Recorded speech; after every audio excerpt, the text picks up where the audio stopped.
Praise the Lord, church. So grateful that we all could join together in worship. I'm grateful for Dalton and his family for opening up their house for us. Also grateful for Samson and Johan. Despite having a busy schedule, they came and they joined us in worship. As Pastor shared earlier from Joel chapter 2, verse 13, he mentioned that verse. It says that God is gracious, He's merciful, He's slow to anger, and of great kindness. You know, God is looking for a heart today that says, Lord, I need you. Change me, cleanse me, bring me closer to you. Sometimes our hearts become distracted, tired, disappointed, or burdened by the things that we are going through. But God today is inviting us to return to Him, not with fear, but with confidence, because His word says He's gracious, He's merciful, He's slow to anger, and He's full of kindness. Hallelujah. നമുക്ക് ചേർന്ന് ദൈവത്തെ ആരാധിക്കാം. Hallelujah. Thank you, Jesus.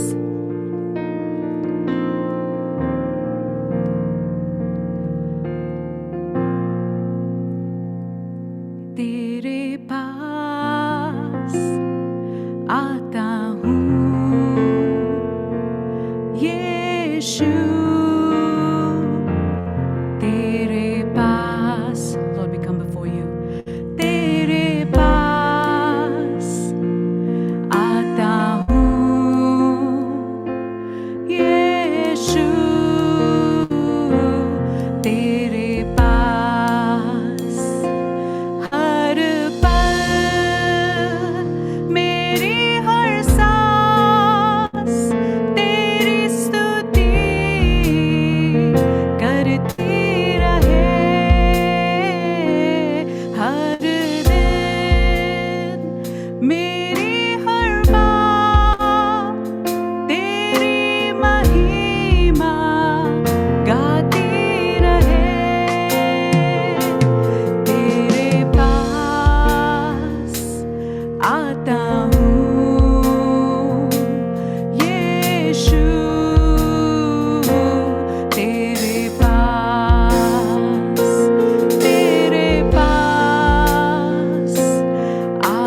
എനിക്കു നല്ലവൻ, അവൻ എന്നും എന്നും മതിയായവൻ. കൈകൊട്ടി പാടാം. എൻ്റെ യേശു എനിക്കു നല്ലവൻ, അവൻ എന്നും എന്നും മതിയായവൻ. ആപത്തിൽ രോഗത്തിൽ വൻപ്രയാസങ്ങളിൽ മനമേ അവൻ മതിയായവൻ. ആപത്തിൽ രോഗത്തിൽ വൻപ്രയാസങ്ങളിൽ മനമേ അവൻ മതിയായവൻ.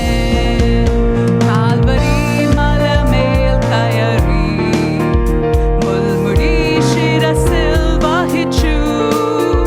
കാൽവരി മലമേൽ കയറി മുൾമുടി ശിരസിൽ വഹിച്ചു. എൻ്റെ വേദന സർവ്വവും നീക്കിയെന്ന് പുതുജീവൻ പകർന്നവനാം. എൻ്റെ വേദന സർവ്വവും നീക്കിയെന്ന് പുതുജീവൻ പകർന്നവനാം. എൻ്റെ യേശു എനിക്കു നല്ലവൻ, അവൻ എന്നും എന്നും മതിയായവൻ. എൻ്റെ യേശു എനിക്കു നല്ലവൻ, അവൻ എന്നും എന്നും മതിയായവൻ. ആപത്തിൽ രോഗത്തിൽ വൻപ്രയാസങ്ങളിൽ മനമേ അവൻ മതിയായവൻ. ആപത്തിൽ രോഗത്തിൽ വൻപ്രയാസങ്ങളിൽ മനമേ അവൻ മതിയായവൻ. അവൻ ആദ്യനും അന്ത്യനുമേ, ദിവ്യ സ്നേഹത്തിനുറവിടമേ. അവൻ ആദ്യനും അന്ത്യനുമേ, ദിവ്യ സ്നേഹത്തിനുറവിടമേ. 10,000-ത്തിൽ അതിശ്രേഷ്ഠനവൻ, സ്തുത്യനാം വന്യനാം നായകൻ. 10,000-ത്തിൽ അതിശ്രേഷ്ഠനവൻ, സ്തുത്യനാം വന്യനാം നായകൻ. എൻ്റെ യേശു എനിക്കു നല്ലവൻ, അവൻ എന്നും എന്നും മതിയായവൻ. എൻ്റെ യേശു എനിക്കു നല്ലവൻ, അവൻ എന്നും എന്നും മതിയായവൻ. ആപത്തിൽ രോഗത്തിൽ വൻപ്രയാസങ്ങളിൽ മനമേ അവൻ മതിയായവൻ. ആപത്തിൽ രോഗത്തിൽ വൻപ്രയാസങ്ങളിൽ മനമേ അവൻ മതിയായവൻ. മരുഭൂയാത്ര അതികഠിനം, പ്രതികൂലങ്ങളാണു നിമിഷം. മരുഭൂയാത്ര അതികഠിനം, പ്രതികൂലങ്ങളാണു നിമിഷം. പകൽ മേഘസ്തംഭം രാത്രി അഗ്നിത്തുടായി എന്നെ അനുദിനം വഴി നടത്തും. പകൽ മേഘസ്തംഭം രാത്രി അഗ്നിത്തുടായി എന്നെ അനുദിനം വഴി നടത്തും. എൻ്റെ യേശു എനിക്കു നല്ലവൻ, അവൻ എന്നും എന്നും. എൻ്റെ യേശു എനിക്കു നല്ലവൻ, അവൻ എന്നും എന്നും മതിയായവൻ. ആപത്തിൽ രോഗത്തിൽ വൻപ്രയാസങ്ങളിൽ മനമേ അവൻ മതിയായവൻ. ആപത്തിൽ രോഗത്തിൽ വൻപ്രയാസങ്ങളിൽ മനമേ അവൻ മതിയായവൻ. ആപത്തിൽ രോഗത്തിൽ വൻപ്രയാസങ്ങളിൽ മനമേ അവൻ മതിയായവൻ. ആപത്തിൽ രോഗത്തിൽ വൻപ്രയാസങ്ങളിൽ മനമേ അവൻ മതിയായവൻ. ആപത്തിൽ രോഗത്തിൽ വൻപ്രയാസങ്ങളിൽ മനമേ അവൻ മതിയായവൻ. ആപത്തിൽ രോഗത്തിൽ വൻപ്രയാസങ്ങളിൽ മനമേ അവൻ മതിയായവൻ. എൻ്റെ ക്ലേശമെല്ലാം നീങ്ങിപ്പോ, കണ്ണുനീരെല്ലാം തുടച്ചിടുമേ. എൻ്റെ ക്ലേശമെല്ലാം നീങ്ങിപ്പോ, കണ്ണുനീരെല്ലാം തുടച്ചിടുമേ. അവൻ രാജാവായി വാനിൽ വെളിപ്പെടുമ്പോൾ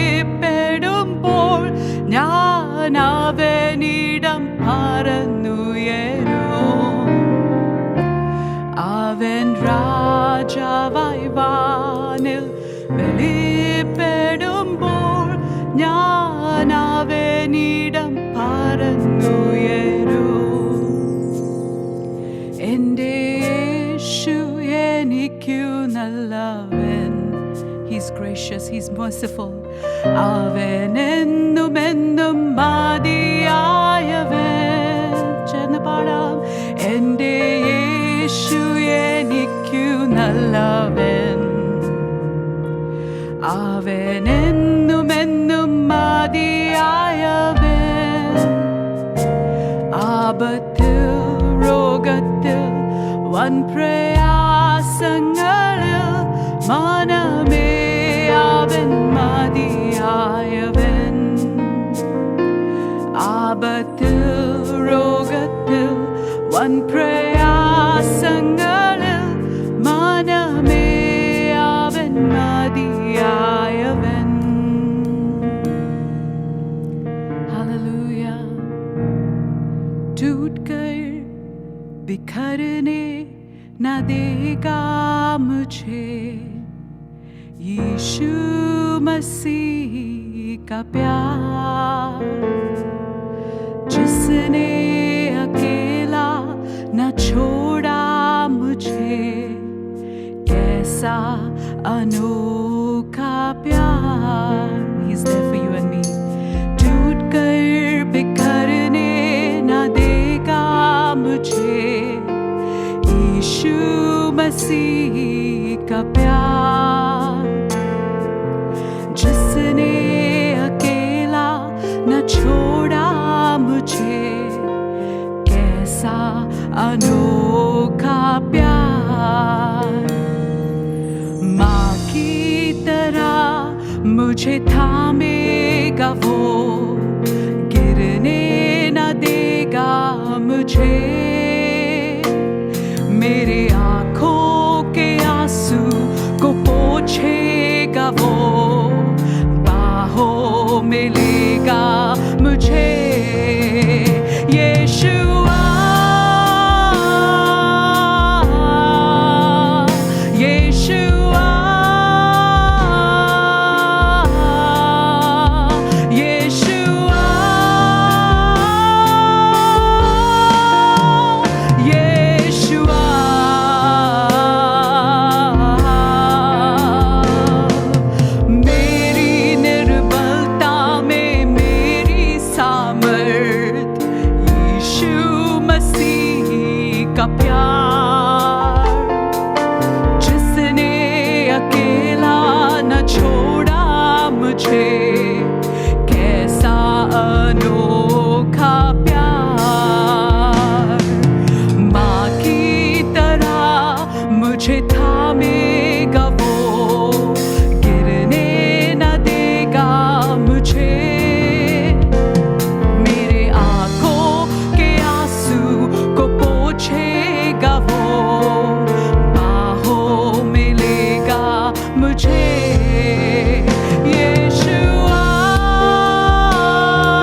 അവനാർക്കും ബാധ്യതയല്ല. അവനൊപ്പം പറയാൻ ആരുമേയില്ല. അവനെ പോലാരാധ്യനില്ല. അവനാർക്കും കടക്കാരനല്ല. അവനാർക്കും ബാധ്യതയല്ല. അവനൊപ്പം പറയാൻ ആരുമേയില്ല. അവനെ പോലാരാധ്യനില്ല.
We glorify your name. Hallelujah.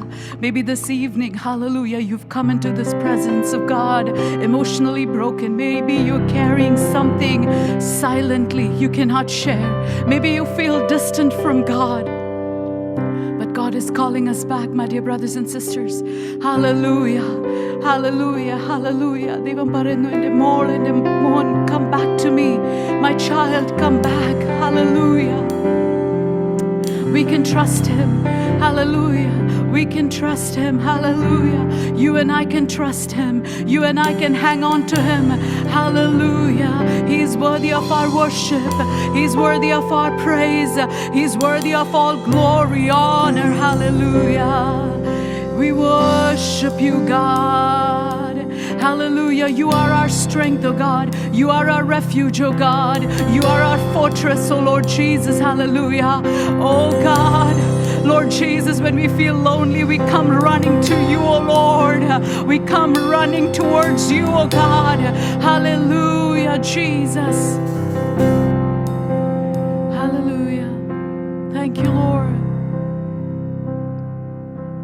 Nee ende sangedavam, nee ende koteyo, nee ende prananade, nee ende devam, nee ende sangedavam. We come to you, Lord. Nee ende koteyo, nee ende prananade, nee ende devam. ആരാധിക്കും ഞാൻ പൂർണ്ണ ഹൃദയമോടെ, തേടും നിൻ മുഖം ജീവകാലമെല്ലാം,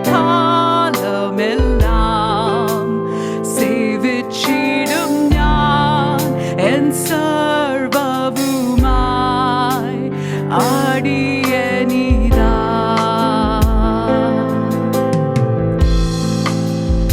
അടിയനിതാ ദേവാ,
come to you, Lord, because there's no other place that we can go to, God, except you, oh God.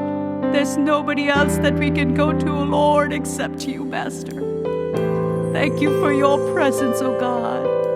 We give you all the glory, God, because to you belongs all glory. We praise you. We thank you, God. Thank you for this time, oh Lord Jesus. Help us to continue to be in your presence, oh God, to listen from you. In Jesus' name, amen. Amen. വളരെ സന്തോഷമുള്ള ഒരു നിമിഷമാണ് ഇന്ന് നിങ്ങളോടൊപ്പം ഈ ഒരു ശുശ്രൂഷയിൽ ഭാഗമാകാൻ സാധിച്ചത്. പ്രത്യേകിച്ച് ഉപവാസത്തോടും പ്രാർത്ഥനയോടും കൂടെ നിങ്ങൾ ഓരോരുത്തരും ആയിരിക്കുന്നല്ലോ. ഉപവാസ പ്രാർത്ഥനയുടെ 4ാമത്തെ ദിവസമാണ് നമ്മൾ ദൈവസന്നിധിയിൽ വന്നിരിക്കുന്നത്. കഴിഞ്ഞ 3 ദിവസങ്ങൾ വളരെ ശക്തമേറിയ ദൈവികമായ ആലോചനകൾ ദൈവദാസന്മാരിൽ കൂടെ കേൾക്കുവാനിടയായി. ആ മെസ്സേജുകൾ എനിക്ക് പിന്നീട് യൂട്യൂബിൽ അത് കാണുവാനൊക്കെയുള്ള അവസരം എനിക്കുമുണ്ടായി. തീർച്ചയായിട്ടും ഈ ദൈവസഭയുടെ എല്ലാ ആത്മീയ പ്രവർത്തനങ്ങളെയും ഓർത്ത് ഞാൻ ദൈവത്തിന് സ്തോത്രം പറയുന്നു. പ്രത്യേകിച്ച് പ്രിയ സതീഷ് പാസ്റ്റർ, തൻ്റെ കുടുംബം, എല്ലാ ലീഡേഴ്സ്, പാസ്റ്റർമാർ, എൽഡേഴ്സ്, സഹോദരി സഹോദരന്മാർ, കുഞ്ഞുങ്ങൾ, യുവജനങ്ങൾ, എല്ലാവരെയും ഓർത്ത് ഞാൻ ദൈവത്തിന് നന്ദി പറയുന്നു. ദൈവം നമ്മളെല്ലാവരെയും അനുഗ്രഹിക്കട്ടെ. പ്രത്യേകിച്ച് എക്സൽ മിനിസ്ട്രീസിന്റെ സ്നേഹവന്ദനം ഞാൻ ഈ തരുണത്തിൽ അറിയിക്കുന്നു. പാസ്റ്റർ തമ്പി മാത്യു അദ്ദേഹത്തിന്റെ ഗ്രീറ്റിംഗ്സ് സഭയോട് പറയുവാൻ പ്രത്യേകമായിട്ട് ഇങ്ങനെ ശുശ്രൂഷിക്കുന്നു പറഞ്ഞപ്പോൾ ഇത് പറയുകയുണ്ടായി. അതും ഈ തരുണത്തിൽ നിങ്ങളെ അറിയിക്കുന്നു. പ്രത്യേകിച്ച് കഴിഞ്ഞ നാളുകളിൽ എക്സൽ മിനിസ്ട്രീസിന്റെ പ്രവർത്തനങ്ങളിൽ കൂടെ നിന്ന പ്രാർത്ഥിച്ച എല്ലാ പ്രിയപ്പെട്ടവർക്കും ദൈവസഭയ്ക്കും ഹൃദയം നിറഞ്ഞ നന്ദി അറിയിക്കുന്നു. ദൈവം ധാരാളമായിട്ട് അനുഗ്രഹിക്കട്ടെ. കർത്താവ് ഏൽപ്പിച്ച ആ ശുശ്രൂഷകൾ വിശ്വസ്തയോടെ കഴിഞ്ഞ നാളുകളിൽ ചെയ്യുവാനായിട്ട് ദൈവം ഇടയാക്കി. തുടർന്നും നിങ്ങളുടെ പ്രാർത്ഥന ആവശ്യമാണ്. പ്രത്യേകിച്ച് ഡൈവേർഡ് എന്ന ആ പ്രോഗ്രാം ഒരുപക്ഷെ നിങ്ങൾ കോൺഫറൻസുകളിൽ ഒരുപക്ഷെ കേട്ട് കാണും. ഇന്ന് ആഗോളതലത്തിൽ 6000-ലധികം കുഞ്ഞുങ്ങൾ ഡെയിലി സ്ക്രിപ്ചർ മെമ്മറൈസേഷൻ പ്രോഗ്രാമിൽ ഭാഗമാണ്. US-ലും കാനഡയിലുമായിട്ട് ഈ സീസണിൽ 100 കുഞ്ഞുങ്ങൾ അതിൻ്റെ ഭാഗമായിട്ടുണ്ട്. അടുത്ത സീസണിൽ 1000-ലധികം കുഞ്ഞുങ്ങൾ ഈ US കാനഡയിൽ ഈ ഒരു ശുശ്രൂഷയുടെ ഭാഗമാകണം എന്ന് ആഗ്രഹിക്കുകയും അതിനായിട്ട് പ്രാർത്ഥിക്കുകയും ചെയ്യുന്നു. 6 ലാംഗ്വേജുകളിൽ ഡൈവേർഡിന്റെ പ്രവർത്തനങ്ങളുണ്ട്.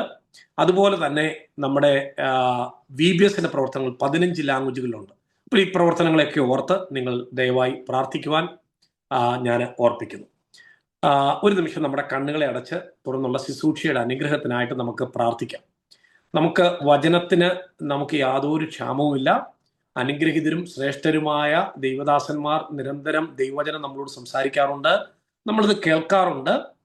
എന്നാൽ ആത്മാർത്ഥമായിട്ട് ഇന്ന് ഈ രാത്രിയിൽ ദൈവസന്നിധിയിൽ നമുക്കൊന്ന് പറയാം, കർത്താവേ എന്നോട് ഒന്ന് സംസാരിക്കണമേ, എൻ്റെ ഹൃദയത്തോട് ഒന്ന് ഇടപെടണമേ എന്ന് ആത്മാവിൽ ആമേൻ ചില മിനിറ്റുകൾ എല്ലാ ദൈവമക്കളും, ഈ ഓൺലൈനായിരിക്കുന്ന സകല പ്രിയപ്പെട്ടവരും, വീഡിയോ ഓൺ ചെയ്തവരും ഓണാക്കാതെ കേട്ടുകൊണ്ടിരിക്കുന്നവരും എല്ലാവരും ചില മിനിറ്റുകൾ ആമേൻ കർത്താവെ എൻ്റെ ഹൃദയത്തെ ഞാൻ ഒരുക്കി തരുന്നു, എന്നോട് സംസാരിക്കണമേ എന്ന് ദൈവസന്നിധിയിൽ ഒന്ന് പറഞ്ഞാട്ടെ, ഒന്ന് പ്രാർത്ഥിച്ചാട്ടെ. അങ്ങനെ പ്രാർത്ഥിക്കുമ്പോഴാണ് കർത്താവ് നമ്മളോട് സംസാരിക്കുവാൻ തുടങ്ങുന്നത്. എൻ്റെ അനുഭവങ്ങളെക്കാൾ ഉപരിയായി പരിശുദ്ധാത്മാവ് നമുക്ക് ആവശ്യമുള്ള ദൂതുകൾ ഇന്ന് രാത്രിയിൽ നമുക്ക് നൽകി തരാൻ വേണ്ടി നമുക്ക് ദൈവസന്നിധിയിൽ പ്രാർത്ഥിക്കാം. കർത്താവെ, ഇന്ന് ഈ സന്ധ്യയിൽ അവിടുന്ന് ഞങ്ങളോട് സംസാരിക്കണമേ, അങ്ങയുടെ വചനത്താൽ ഞങ്ങളെ നിറയ്ക്കണമേ, ഈ ജനത്തെ അവിടുന്ന് അനുഗ്രഹിക്കണമേ. ഈ ഉപവാസം കർത്താവെ ഈ ദൈവസഭയ്ക്ക്, ദൈവജനത്തിന്, കുടുംബങ്ങൾക്ക്, യുവജനങ്ങൾക്ക്, കുഞ്ഞുങ്ങൾക്ക്, പ്രായമുള്ളവർക്ക്, സകല പ്രിയപ്പെട്ടവർക്കും, ദൈവദാസന്മാർക്ക് എല്ലാം അനുഗ്രഹത്തിന് കാരണമാക്കി മാറ്റണമേ. മഹത്വവും അങ്ങേക്ക് മാത്രം അർപ്പിക്കുന്നു, യേശുവിൻ ധന്യനാമത്തിൽ തന്നെ. ആമേൻ, ആമേൻ. പ്രത്യേകിച്ച് ഒരു പ്രാവശ്യം കൂടെ നിങ്ങൾ എല്ലാവരെയും ഞാൻ വന്ദനം പറയുന്നു. ഇന്ന് വളരെ വേഗം ദൈവവചനത്തിലേക്ക് നമുക്ക്, ആ ചിന്തകളിലേക്ക് നമുക്ക് പ്രവേശിക്കാം. പരിശുദ്ധാത്മാവ് നമ്മളോട് സംസാരിക്കട്ടെ. കഴിഞ്ഞ ദിവസങ്ങളൊക്കെ യോവേൽ പ്രവാചകന്റെ പുസ്തകം 2-ാം അധ്യായം 12-13 വാക്യങ്ങളിൽ നിന്ന് നമ്മൾ പല ചിന്തകൾ നമ്മൾ ചിന്തിച്ചുകൊണ്ടേയിരിക്കുകയായിരുന്നു. ആ ഭാഗം ഒന്നുകൂടെ ഒരു പ്രാവശ്യം കൂടെ നമുക്ക് നിങ്ങളിരിക്കുന്ന ബൈബിൾ എടുത്ത് ഒന്ന് വായിക്കാം. എന്നാൽ ഇപ്പോഴെങ്കിലും നിങ്ങൾ പൂർണ്ണ ഹൃദയത്തോടും ഉപവാസത്തോടും കരച്ചിലോടും വിലാപത്തോടും കൂടെ എന്നിലേക്ക് തിരിയുവീൻ എന്ന യഹോവയുടെ അരുളപ്പാട്. അവിടെ പറഞ്ഞിരിക്കുന്ന ഒരു പദം വളരെ ശ്രദ്ധേയമാണ്. ഇപ്പോഴെങ്കിലും. ഇപ്പോഴെങ്കിലും, അതായത് നമുക്ക് ഇനിയും നമ്മൾ ചില സമയങ്ങളിൽ നമ്മൾ കേൾക്കാറുണ്ട്, ഇറ്റ് ഈസ് ടൂ ലേറ്റ് എന്ന് കേൾക്കാറുണ്ട്. ടൂ ലേറ്റ്, സമയം കഴിഞ്ഞു പോയി, ഇനിയും അവസരങ്ങളില്ല. പക്ഷേ ഇവിടെ നമുക്ക് അവസരങ്ങളുണ്ട്. ഇപ്പോഴെങ്കിലും, even now return to me before it become too late. ഒത്തിരി സമയം അതിക്രമിച്ച് കഴിയുന്നതിന് മുൻപായിട്ട് ദൈവസന്നിധിയിലേക്ക് മടങ്ങി വരാനുള്ള ഒരു ആഹ്വാനം യോവേൽ പ്രവാചകൻ ഇസ്രായേൽ ജനത്തോടുള്ള ബന്ധത്തിൽ നൽകി തരുന്നു. അത് ഇന്നും നമുക്ക് ആപ്ലിക്കബിൾ ആണ്. അത്രമാത്രം ശക്തമേറിയ ഒരു ആത്മീക ദൂതാണ് നമ്മൾ അവിടെ കാണുന്നത്. നമ്മുടെ ഹൃദയത്തെ മുഴുവനും ഒന്ന് കീറാൻ, വസ്ത്രങ്ങളെ അല്ല, ഹൃദയങ്ങളെ കീറാൻ. വസ്ത്രങ്ങളെ കീറാൻ വളരെ എളുപ്പമാണ് അല്ലേ? നമുക്ക് ആൾക്കാരുടെ മുമ്പിൽ കാണിക്കാൻ. വസ്ത്രങ്ങൾ കീറുക എന്ന് പറഞ്ഞാൽ മറ്റുള്ളവരുടെ മുമ്പിൽ നമ്മൾ കാണിക്കുന്നു. ഞാനാണെങ്കിൽ വസ്ത്രങ്ങളെ കീറുന്നു. വസ്ത്രങ്ങളെ കീറുക എന്ന് പറഞ്ഞാൽ മറ്റുള്ളവരെ കാണിക്കാൻ വേണ്ടിയാണ്. അതൊരു ഒരു ഷോയാണ്.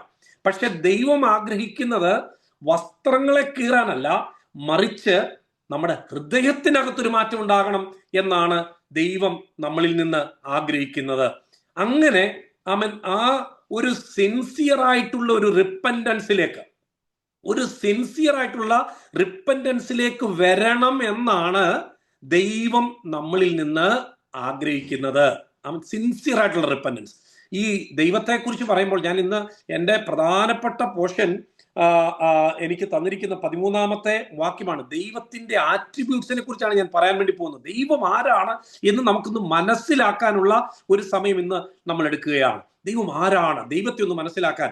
ദൈവം പലപ്പോഴും ദൈവത്തെ നമ്മൾ കാണുന്നത് ഒരു ഭീകരനായിട്ട്, വളരെ പണിഷ് ചെയ്യുന്ന ഒരാളായിട്ട്, ശിക്ഷിക്കുന്ന ഒരാളായിട്ട്, അടിക്കുന്ന ഒരാളായിട്ട്, അങ്ങനെയൊക്കെയാണ് പല ആൾക്കാരും ദൈവത്തെ കാണുന്നത്. പക്ഷേ ദൈവത്തിന്റെ ആ സ്വഭാവത്തെ നമുക്ക് മനസ്സിലാക്കുവാനായിട്ട് ഇടയായി തീരണം. അപ്പോ നമുക്ക് ദൈവം നമ്മളിൽ ആഗ്രഹിക്കുന്നത് സിൻസിയർ ആയിട്ടുള്ള റിപ്പൻഡൻസ് നമുക്കുണ്ടാകണം. ദൈവത്തോട് ഡയറക്റ്റ് ആയിട്ടുള്ള ഒരു ആത്മബന്ധത്തിലേക്ക് നമുക്ക് വരുവാനായിട്ട് നമുക്ക് കഴിയണം. ദൈവമായിട്ടുള്ള റിലേഷൻഷിപ്പിനെ ഒന്ന് റീഗെയിൻ ചെയ്യാനായിട്ടുള്ള സമയമാണ്. മാത്രമല്ല, പൂർണ്ണ ഹൃദയത്തോടെയാണ് അത് ഉണ്ടാകുന്നത്. പൂർണ്ണം ഹൃദയവുമായിട്ടാണ് ആ ബന്ധം ഉണ്ടാകുന്നത്. വാക്കുകൾ കൊണ്ട് നമുക്ക് എന്ത് വേണമെങ്കിലും നമുക്ക് പറയാനായിട്ട് എളുപ്പമാണ്. പക്ഷേ ദൈവം നോക്കുന്നത് നമ്മുടെ വാക്കുകളല്ല. നമുക്ക് വേണമെങ്കിൽ വർഷിപ്പ് ചെയ്യുമ്പോൾ, നമുക്ക് പാട്ട് പാടുമ്പോൾ നമുക്ക് പറയാം സ്നേഹിക്കുന്നേ എന്നൊക്കെ നമുക്ക് പറയാനായിട്ട് സാധിക്കും. പക്ഷേ ദൈവം നോക്കുന്നത് നമ്മുടെ നാവിൽ നിന്ന് വരുന്ന വാക്കുകളെക്കാൾ അപ്പുറമായി നമ്മുടെ ഹൃദയത്തെയാണ് കർത്താവ് നോക്കുന്നത് എന്നുള്ള ഒരു തിരിച്ചറിവാണ് നമുക്കുണ്ടാകേണ്ടുന്നത്. അങ്ങനെ ഹൃദയത്തിനകത്ത് മാറ്റങ്ങൾ ഉണ്ടാകുമ്പോൾ എന്ത് സംഭവിക്കണം? ഹൃദയത്തിനകത്ത് മാറ്റങ്ങൾ സംഭവിക്കുമ്പോൾ പെട്ടെന്ന് ഒരു ആക്ഷൻ ഉണ്ടാകുകയാണ്. എന്താണ് ആക്ഷൻ? ആ ആക്ഷനാണ് ഇവിടെ നടക്കുന്നത്. ഫാസ്റ്റിംഗ് ഒരു ആക്ഷൻ നടക്കുകയാണ്. എന്താണ് ആക്ഷൻ? നമ്മളെല്ലാം സഭ പ്രഖ്യാപിച്ചു, നമുക്ക് ഫാസ്റ്റ് ചെയ്യാം, നമുക്ക് ഉപവസിക്കാം, നമുക്ക് കരയാം. കാരണം ഇത് കാലത്തിന്റെ ആവശ്യമാണ്. ദൈവജനം ഒരുമിച്ച് പ്രാർത്ഥിക്കേണ്ടുന്ന ആവശ്യമാണ്. പാസ്റ്റർമാർ പ്രാർത്ഥിക്കേണ്ട ആവശ്യമാണ്. വയോധികന്മാർ, വൃദ്ധന്മാർ പ്രാർത്ഥിക്കേണ്ട ആവശ്യമാണ്. സഹോദരന്മാർ പ്രാർത്ഥിക്കേണ്ടെന്ന് ആവശ്യമാണ്. യുവാക്കൾ പ്രാർത്ഥിക്കേണ്ടെന്ന് ആവശ്യമാണ്. കുഞ്ഞുങ്ങൾ പ്രാർത്ഥിക്കേണ്ടത് ആവശ്യമാണ്. ഒരു സഭയൊന്ന് ഡിക്ലെയർ ചെയ്യുവാണ്. It's A fasting, time of fasting. അപ്പോ നിങ്ങളുടെ ഹൃദയത്തിനകത്ത് ഇങ്ങനെ, ഇപ്പം കഴിഞ്ഞ ദിവസങ്ങളിൽ നിങ്ങൾ മെസ്സേജുകൾ കേട്ടു, റജി പാസ്റ്റർ കയ്യിൽ നിന്നും നരീഷ് പാസ്റ്റർ കയ്യിൽ നിന്നും ഒക്കെ നിങ്ങൾ മെസ്സേജ് കേട്ടപ്പോ നിങ്ങൾക്കകത്ത് പല കാര്യങ്ങളും പരിശുദ്ധാത്മാവ് ഇടപെട്ടിട്ടുണ്ട്. അതിനൊരു ഡൗട്ടും വേണ്ട. ആമേൻ. അങ്ങനെ നമ്മൾ ചെയ്തു കഴിയുമ്പോഴത്തേക്ക് നമ്മൾ ഫാസ്റ്റിംഗ് എടുക്കാൻ, ഇതുവരെയും ചിലപ്പോൾ ഇതിനകത്ത് ഇരിക്കുമ്പോൾ നമ്മൾ ഫാസ്റ്റിംഗ് ഒന്നും ഇല്ലായിരിക്കും, മീറ്റിംഗിൽ പങ്കെടുക്കുന്നവരുണ്ടാവും. പക്ഷേ പരിശുദ്ധാത്മാവ് നമ്മളെ തൊടുമ്പോ നമുക്ക് പെട്ടെന്ന് ഒടുങ്ങണം, ഞാൻ ഫാസ്റ്റ് ചെയ്യണം, എനിക്ക് ഉപവസിക്കണം, എനിക്കിത് കരയണം. ആമേൻ, സ്തോത്രം. ആ ഉപവാസം എന്നുള്ള ആ ഒരു ആക്ഷനിലേക്ക് നമ്മൾ വരികയാണ്. മാത്രമല്ല, പിന്നെ നമ്മുടെ കരച്ചിലാണ്, ഹൃദയം തകരുകയാണ്.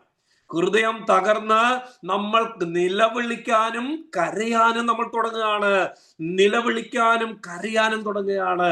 അങ്ങനെ കരഞ്ഞ് നിലവിളിച്ച് കർത്താവേ എന്നോട് കരുണയുണ്ടാകണമേ എന്ന് പറഞ്ഞ് ദൈവസന്നിധിയിലേക്ക് മടങ്ങി വരുന്ന ഒരനുഭവം.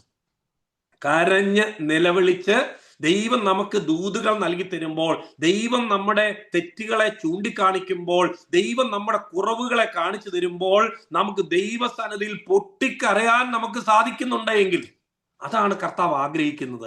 ഓരോ ആൾക്കാരിൽ നിന്നും ദൈവം ആഗ്രഹിക്കുന്നത് ഒരു റിയൽ ആയിട്ടുള്ള, ഒരു സിൻസിയർ ആയിട്ടുള്ള ഒരു റിപ്പൻഡൻസ്. ആമൻ. കർത്താവേ ആമൻ. പൊട്ടിക്കരയാൻ. അതാ ദാവീദിൽ നമ്മൾ കാണുന്നത്. ദാവീദ് ദൈവത്തിന്റെ ഹൃദയപ്രകാരമുള്ള മനുഷ്യൻ എന്ന് പറയാനുള്ള കാരണം എന്താണ്? ആമേൻ. ഒരു തെറ്റ് ചൂണ്ടിക്കാണിക്കുമ്പോൾ, തെറ്റ് ആരും ചൂണ്ടിക്കാണിക്കാനായിട്ട് സാധിക്കും. ചിലപ്പോൾ ഭാര്യ ആയിരിക്കാം, ചിലപ്പോൾ ഭർത്താവായിരിക്കാം, ചിലപ്പോൾ ഈവൻ മക്കളായിരിക്കാം, ചിലപ്പോൾ പാസ്റ്റർ ആയിരിക്കാം, ചിലപ്പോൾ സൺഡേ സ്കൂൾ അധ്യാപകരായിരിക്കാം.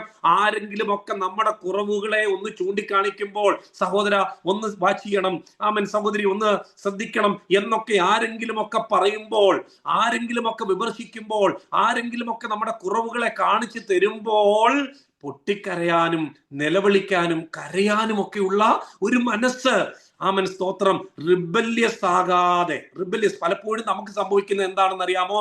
നമ്മൾ റിബല്യസ് ആയിട്ട് പോവുകയാണ്. നമ്മുടെ ഹൃദയം കഠിനപ്പെട്ടു പോവുകയാണ്. നമ്മൾ ആമൻ ദൈവത്തിന്റെ ആ കാര്യങ്ങൾ കേൾക്കുമ്പോൾ നമ്മൾ ഹൃദയം കഠിനപ്പെട്ടു പോവുകയാണ്. പ്രിയപ്പെട്ടവരെ, നമ്മുടെ ഹൃദയം നമ്മൾ ആരും കഠിനമാക്കരുത്. ആമേൻ. നമുക്ക് ഈ മുട്ട ചൂടുവെള്ളത്തിൽ ഇട്ട് കഴിഞ്ഞാലുള്ള കാര്യം എന്താണ്? മുട്ട ചൂടുവെള്ളത്തിൽ ഇട്ട് കഴിഞ്ഞാൽ മുട്ട ഇങ്ങനെ ഹാർഡായിക്കൊണ്ടേയിരിക്കും. പക്ഷെ അതേസമയം ഒരു പൊട്ടറ്റോ എടുത്ത് ചൂടുവെള്ളത്തിലേക്ക് ഇട്ട് കഴിഞ്ഞാൽ എന്താണ് സംഭവിക്കുന്നത്? ആമേൻ, അത് സോഫ്റ്റ് ആയിക്കൊണ്ടേയിരിക്കും. ചോദ്യം ഇതാണ്, നമ്മൾ ഈ മീറ്റിങ്ങുകളിലേക്കും പ്രസംഗങ്ങളിലേക്കും ഒക്കെ നമ്മൾ കടന്നു വരുമ്പോൾ നമ്മുടെ എന്താണ് നമ്മുടെ റിയാക്ഷൻ? നമ്മൾ ഹാർഡ് ആവുകയാണോ ചെയ്യുന്നത്, അതോ സോഫ്റ്റ് ആവുകയാണോ ചെയ്യുന്നത്? നമ്മൾ കരയാൻ തുടങ്ങുകയാണോ ചെയ്യുന്നത്? കർത്താവ്, എനിക്ക് തെറ്റുപറ്റിപ്പോയി എന്ന് പറയാനുള്ള ഒരു തോന്നലാണോ നമുക്കുണ്ടാകുന്നത്? ആമേൻ. ദൈവം നമ്മളിൽ നിന്ന് ആഗ്രഹിക്കുന്നത് എന്താണെന്നറിയാമോ? റിയൽ ആയിട്ടുള്ള ഒരു റിപ്പൻഡൻസ്. ആമേൻ. മറ്റുള്ളവരുടെ മുമ്പിൽ വന്നിട്ട് ഒരു ഷോപ്പ് ചെയ്യുന്നതിനേക്കാൾ ഉപരിയായിട്ട് നമ്മളെ റിയലായിട്ട് ദൈവസ്ഥാനത്തിലേക്ക് ഒന്ന് ഏൽപ്പിച്ചു കൊടുക്കാൻ, ഒന്ന് കരയാനായിട്ട് നമുക്കൊന്ന് സാധിക്കാം. ഇനി ഞാൻ ആ ഭാഗം പറഞ്ഞിട്ട് ഇന്ന് പ്രധാനപ്പെട്ട ആമൻ എന്ന് നമ്മൾ ചിന്തിക്കാൻ വേണ്ടി പോകുന്ന വിഷയത്തിലേക്ക് ഞാൻ നിങ്ങളുടെ മുമ്പിലേക്ക് വരട്ടെ. ആമൻ. നമ്മൾ ഇത്രയും ദൈവം നമ്മളോട് ആവശ്യപ്പെടുന്നത് എന്താണ്? നമ്മളെ പണിഷ് ചെയ്യാനും തകർക്കാനും വേണ്ടിയല്ല. അങ്ങനെ തകർക്കാനായിരുന്നെങ്കിൽ ഇവിടെ ഇരിക്കുന്ന ആരെങ്കിലും ഇന്ന് ഉണ്ടാകുമായിരുന്നോ? ഇന്ന് ആരെങ്കിലും മീറ്റിംഗ് ഉണ്ടാകുമായിരുന്നോ? ഒന്നും ഉണ്ടാകില്ലായിരുന്നു. ദൈവം നമ്മുടെ പാപങ്ങൾക്കും അകൃത്യങ്ങൾക്കും തക്കവണ്ണം പഴയ നിയമത്തിൽ ശിക്ഷിച്ചതുപോലെയൊക്കെ ശിക്ഷിച്ചായിരുന്നെങ്കിൽ ഇന്ന് ഈ മീറ്റിംഗിൽ നമ്മൾ കാണുമായിരുന്നോ? നമ്മൾ കാണത്തില്ലായിരുന്നു. മറിച്ച് ദൈവത്തിന്റെ മഹാദയാൽ, മഹാകരുണയാൽ, മഹാസ്നേഹത്താൽ, ആമൻ, കർത്താവ് ദീർഘക്ഷമയോടെ, ദൈവത്തിന്റെ ആട്രിബ്യൂട്ട്സ് എന്താണെന്നറിയാമോ? അവൻ ദീർഘക്ഷമയും, നമ്മൾ വായിച്ചെന്താണ്? അവൻ കൃപയും കരുണയും ദീർഘക്ഷമയും മഹാദയയും ഉള്ളവനല്ലോ. മനസ്സിലാവുന്നുണ്ടോ? അവന്റെ ആ സ്വഭാവം നോക്കിയ ദൈവമക്കളെ, ദൈവത്തിന്റെ ആ സ്വഭാവ സവിശേഷതകളെ നമുക്കൊന്ന് മനസ്സിലാക്കണം. ആ ദൈവത്തെ നമുക്കൊന്ന് അടുത്തറിയാൻ നമുക്കൊന്ന് സാധിക്കണം. നമ്മൾ സേവിക്കുന്ന നമ്മുടെ ദൈവം ആരാണ്? നാം ദൈവത്തെ അനുസരിക്കുന്നത് നമ്മൾ ഭയപ്പെട്ടിട്ടൊന്നും അല്ല. അവന്റെ സ്തോത്രം, അവൻ നമ്മളെ പേടിപ്പിച്ചും അടിച്ചും ഒന്നും അല്ല സ്തോത്രം ഒരു കാര്യങ്ങൾ ചെയ്യിപ്പിക്കുന്നത്. അങ്ങനെയൊക്കെ ചെയ്തു കഴിഞ്ഞാൽ ഒരു സംഭവം ഉണ്ടാകത്തില്ല, ഒരു മാറ്റം ഉണ്ടാകത്തില്ല. നമ്മൾ അടിച്ചും വഴക്ക് പറഞ്ഞും ഒക്കെ നമുക്ക് എങ്ങനെ ഒരാളെ ഇതാക്കാൻ പറ്റും? ഒരു മാറ്റം കൊണ്ടുവരാൻ പറ്റുമോ? ഒരിക്കലും പറ്റത്തില്ല. പക്ഷേ സ്നേഹത്തോടെ പല സമയങ്ങളിലും നമുക്കെല്ലാം പരാജയപ്പെടുന്നത് എന്നറിയാവോ? ആൾക്കാർക്ക് ആ സ്നേഹം കിട്ടുന്നില്ല, ആ കരുതൽ കിട്ടുന്നില്ല, ആ ദയ നമുക്ക് കിട്ടുന്നില്ല. പലപ്പോഴും ദൈവത്തിന്റെ സ്വഭാവം എന്താണെന്നറിയാവോ? ദൈവം ദീർഘക്ഷമയുള്ളവനാണ്, ദൈവം മഹാദയുള്ളവനാണ്, ദൈവം സ്നേഹമാണ്, ദൈവം കരുണയുള്ളവനാണ്, ദൈവം മഹാദയുള്ളവനാണ്. ഈ ദൈവത്തിന്റെ സ്വഭാവ സവിശേഷതകളെ കുറിച്ച് നമുക്കെല്ലാവർക്കും തിരിച്ചറിയുവാൻ സാധിക്കണം. പുറപ്പാട് പുസ്തകം 34 അധ്യായത്തിൽ 6 മുതൽ വാക്യങ്ങൾ നമ്മൾ എന്താണ് വായിക്കുന്നത്? യഹോവയായ ദൈവം കരുണയും കൃപയുമുള്ളവൻ, ദീർഘക്ഷമയും മഹാദയും വിശ്വസ്തതയുമുള്ളവൻ. ആമൻ, നമ്മൾ പലപ്പോഴും അവിശ്വസ്തരായിരുന്നപ്പോഴും ദൈവം നമ്മളോട് വിശ്വസ്തത കാണിച്ചു. ദൈവം നമ്മളോട് വിശ്വസ്തത കാണിച്ചു. ആയിരത്തിന് ദയ പാലിക്കുന്നവൻ, അകൃത്യവും അതിക്രമവും പാപവും ക്ഷമിക്കുന്നവൻ, കുറ്റമുള്ളവനെ വെറുതെ വിടാതെ പിതാക്കന്മാരുടെ അകൃത്യം മക്കളുടെ മേലും മക്കളുടെ മക്കളുടെ മേലും മൂന്നാമത്തെയും നാലാമത്തെയും തലമുറയോളം സന്ദർശിക്കുന്നവൻ. അപ്പോ വേറൊരു കാര്യം നിങ്ങൾ ശ്രദ്ധിക്കണം. ആമേൻ. ദൈവം എന്താണ് ആഗ്രഹിക്കുന്നത്? ദൈവം കരുണാനിധിയാണ്, ദൈവം കരുണാ സമ്പന്നനാണ്, അവൻ ദയുള്ളവനാണ്. പക്ഷെ ദൈവത്തിന്റെ ആഗ്രഹം എന്താണെന്നറിയാമോ? ആമൻ, he is gracious, he is merciful. ആമൻ, ഹല്ലേലൂയ. അപ്പോൾ ആമൻ, ദൈവം നമ്മൾ ആഗ്രഹിക്കുന്നത് എന്താണ്? ആ ദൈവത്തിന്റെ അടുക്കിലേക്ക് നമുക്കൊന്ന് മടങ്ങി വരാൻ, ഒന്ന് ക്ഷമ ചോദിക്കാൻ, ദൈവത്തോടൊന്ന് പറയാൻ, കർത്താവെ തെറ്റു പറ്റിപ്പോയി എന്ന് പറയാൻ. പലപ്പോഴും നമുക്ക് കഴിയാത്തത് ആ ദൈവത്തെ ഒന്ന് തിരിച്ചറിയാൻ, ദൈവത്തിന്റെ ആ സ്വഭാവത്തെ ഒന്ന് മനസ്സിലാക്കാൻ നമുക്ക് സാധിക്കാതെ പോകുന്നു എന്നുള്ളതാണ് പ്രധാനപ്പെട്ട കാര്യം. നമ്മൾ പലപ്പോഴും ദൈവത്തെ നമ്മൾ അറിയുന്നില്ല, ദൈവത്തെ നമ്മൾ മനസ്സിലാക്കുന്നില്ല. നമ്മൾ പലപ്പോഴും ചിന്തിക്കുന്നത് ദൈവം നമ്മളെ ശിക്ഷിക്കാനിരിക്കുന്ന ആളാണെന്ന്. ഒരിക്കലുമല്ല പ്രിയപ്പെട്ടവരെ. കരുണയുള്ള ദൈവം, മനസ്സലിവുള്ള ദൈവം, ദീർഘക്ഷമയുള്ള ദൈവം, അത്രയൊരു നല്ല ദൈവത്തെ നമുക്ക് കിട്ടാൻ സാധിക്കുന്ന എത്ര ശ്രേഷ്ഠകരമാണ്. ഇന്ന് നെഹമ്യാവിന്റെ പുസ്തകത്തിലേക്ക് നിങ്ങളൊന്ന് വന്നേ. ആ 9-ാം അധ്യായം 17 മുതൽ 16 മുതലുള്ള വാക്യങ്ങൾ ഒന്ന് വായിച്ചേ. എങ്കിലും അവരും ഞങ്ങളുടെ പിതാക്കന്മാരും അഹങ്കരിച്ചു, ദുശാഠ്യം കാണിച്ചു, നിന്റെ കൽപ്പനകളെ കേൾക്കാതെയിരുന്നു, അനുസരിപ്പാൻ അവർക്ക് മനസ്സില്ലാതിരുന്നു. നീ അവരിൽ ചെയ്ത അത്ഭുതങ്ങളെ അവർ ഓർക്കാതെ ദുശാഠ്യം കാണിച്ചു. തങ്ങളുടെ അടിമപ്പാടിലേക്ക് മടങ്ങിപ്പോകത്തക്കവണ്ണം തങ്ങളുടെ മത്സരത്തിൽ ഒരു തലവനെ നിയമിച്ചു. അടുത്തത് നിങ്ങൾ ശ്രദ്ധിക്കണം, ആ ഭാഗങ്ങളെല്ലാം ഞാൻ വായിക്കുന്നില്ല. നീയോ ക്ഷമിപ്പാൻ ഒരുക്കവും കൃപയും കരുണയും ദീർഘക്ഷമയും ദയാസമൃദ്ധിയുമുള്ള ദൈവമാകയാൽ അവരെ കൈവിട്ട് കളഞ്ഞില്ല. മനസ്സിലാകുന്നുണ്ടോ? താഴോട്ടുള്ള 10-ാമത്തെ വാക്യം മഹാകരുണ നിമിത്തം. ഈ താഴോട്ടുള്ള ഭാഗം ഞാൻ എല്ലാം വായിക്കുന്നില്ല, അവിടെ എല്ലാം 27-ാമത്തെ മഹാകരുണ നിമിത്തം. ആമേൻ. 28-ാമത്തെ വാക്യം കരുണപ്രകാരം പല പ്രാവശ്യവും വിടുവിച്ചു. ആമേൻ. 30-ാമത്തെ വാക്യം അവരോട് ക്ഷമിച്ചു. 31-ാമത്തെ വാക്യം നിന്റെ മഹാകരുണ നിമിത്തം അവരെ നിർമൂലമാക്കിയില്ല. പ്രിയപ്പെട്ടവരെ, ഈ ഭാഗങ്ങളെല്ലാം നമ്മൾ വായിക്കുന്ന എന്താണെന്നറിയാമോ? ദൈവത്തിന്റെ കരുണ, ദൈവത്തിന്റെ ക്ഷമ, ദൈവത്തിന്റെ ആ ശ്രേഷ്ഠകരമായ സ്വഭാവ സവിശേഷതയെ നമ്മൾ തിരിച്ചറിയുവാനിടയാകണം. ആമേൻ. ദൈവത്തിന്റെ ആ സ്വഭാവം, നമ്മളായിരുന്നു ആ സ്ഥാനത്തെങ്കിൽ നമ്മൾ എങ്ങനെ ആയിരുന്നേനെ? നമ്മളോടാണ് ഒരാൾ അങ്ങനെ ചെയ്തിരുന്നു എങ്കിൽ നമ്മൾ എങ്ങനായിരുന്നു ബിഹേവ് ചെയ്യുന്നത്? ഇവിടെ നിങ്ങൾ ശ്രദ്ധിക്കണം. ദൈവത്തിന്റെ ആ സ്വഭാവ സവിശേഷതകളെ നിങ്ങൾ തിരിച്ചറിയുക, നിങ്ങൾ മനസ്സിലാക്കുക. ഇനി 103-ാം സങ്കീർത്തനത്തിലേക്ക് വരുമ്പോൾ അവിടെ നിന്നാണ് കാണുന്നത് 8 മുതലുള്ള വാക്യങ്ങൾ. യഹോവ കരുണയും കൃപയും നിറഞ്ഞവനാകുന്നു, ദീർഘക്ഷമയും മഹാദയമുള്ളവൻ. അവൻ എല്ലായ്പ്പോഴും ഭത്സിക്കയില്ല, എന്നേക്കും കോപം സംഗ്രഹിക്കയില്ല. അവൻ നമ്മുടെ പാപങ്ങൾക്കൊത്തവണ്ണം നമ്മോട് ചെയ്യുന്നില്ല, നമ്മുടെ അകൃത്യങ്ങൾക്കൊത്തവണ്ണം നമ്മോട് പകരം ചെയ്യുന്നില്ല. ആകാശം ഭൂമിക്ക് മീതെ ഉയർന്നിരിക്കുന്നത് പോലെ അവന്റെ ദയ അവന്റെ ഭക്തന്മാരോട് വലുതായിരിക്കുന്നു. കർത്താവ് നോക്കുന്ന ആരെന്നറിയാമോ? കർത്താവിന്റെ അടുക്കലേക്ക് ഭക്തിയോടെ കർത്താവെ തെറ്റുപറ്റിപ്പോയി എന്ന് പറഞ്ഞ് ആരെങ്കിലും ഒക്കെ വരുന്നുണ്ടെങ്കിൽ അപ്പനും മക്കളോട് കരുണ തോന്നുന്നത് പോലെ യഹോവയ്ക്ക് തന്റെ ഭക്തന്മാരോട് കരുണ തോന്നുന്നു. അടുത്തത്, അവൻ നമ്മുടെ പ്രകൃതി അറിയുന്നുവല്ലോ. നാം പൊടി എന്ന് അവൻ ഓർക്കുന്നു. നമ്മൾ ബലഹീനരാണെന്ന് കർത്താവിന് അറിയാം, ദൈവത്തിന് അറിയാം. ദൈവമക്കളെ, നമ്മൾ ആരാണ് എന്താണ് എന്നൊക്കെ ദൈവത്തിന് കൃത്യമായിട്ട് അറിയാം. ഞാൻ വളരെ വേഗം മുൻപോട്ട് പോകട്ടെ പ്രിയപ്പെട്ടവരെ. ആമേൻ. നമ്മുടെ പ്രകൃതി അറിയുന്ന ദൈവം, നമ്മൾ തെറ്റ് ചെയ്യുന്നുണ്ട്, നമ്മൾ ദൈവത്തിൽ നിന്ന് അകന്നിട്ടുണ്ട് എന്നൊക്കെ അറിയാവുന്ന ഒരു ദൈവം, ആ ദൈവത്തിന്റെ അടുക്കിലേക്ക് അപ്പാ തെറ്റു പറ്റി എന്ന് പറഞ്ഞു പോകാനുള്ള ഒരു സാധ്യതയാണ് കർത്താവ് നമുക്ക് വേണ്ടി തുറന്നിടുന്നത്. പണിഷ് ചെയ്യാൻ വേണ്ടി ഇരിക്കുന്നവനല്ല, മറിച്ച് ദൈവസന്നിധിയിലേക്ക് അനുതാപത്തോടെ വരുമ്പോൾ, പാപത്തെ ഏറ്റുപറഞ്ഞു വരുമ്പോൾ, നമ്മുടെ കുറവുകൾ ഏറ്റുപറയുമ്പോൾ കർത്താവിന്റെ കരുണ നമ്മളിലേക്ക് പകരുകയാണ്. യെരമ്യാ പ്രവാചകന്റെ പുസ്തകം 18-ാം അധ്യായം 7-ഉം 8-ഉം വാക്യത്തിൽ എന്നാണ് വായിക്കുന്നത്, ഞാൻ ഒരു ജാതിയെക്കുറിച്ചോ രാജ്യത്തെക്കുറിച്ച് അതിനെ പറിച്ച് ഇടിച്ച് നശിപ്പിച്ച് കളയും എന്ന് അരുളി ചെയ്തിട്ട്, ഞാൻ അങ്ങനെ അരുളി ചെയ്ത ജാതി തന്റെ ദുഷ്ടത വിട്ട് തിരിയുന്നുവെങ്കിൽ അതിനോട് ചെയ്യുവാൻ നിരൂപിച്ച ദോഷത്തെ കുറിച്ച് ഞാൻ അനുദപിക്കും. അപ്പൊ എന്താ? അപ്പോ ഒരാള് അനുദപിച്ച് മടങ്ങി വരുന്ന ഒരു സാധ്യത ഉണ്ടെങ്കിൽ, ദൈവത്തിങ്കിലേക്ക് മടങ്ങി വരാൻ നമ്മളൊരു മനസ്സ് കാണിക്കുന്നെങ്കിൽ ദൈവം പണിഷ് ചെയ്യുന്നതല്ല.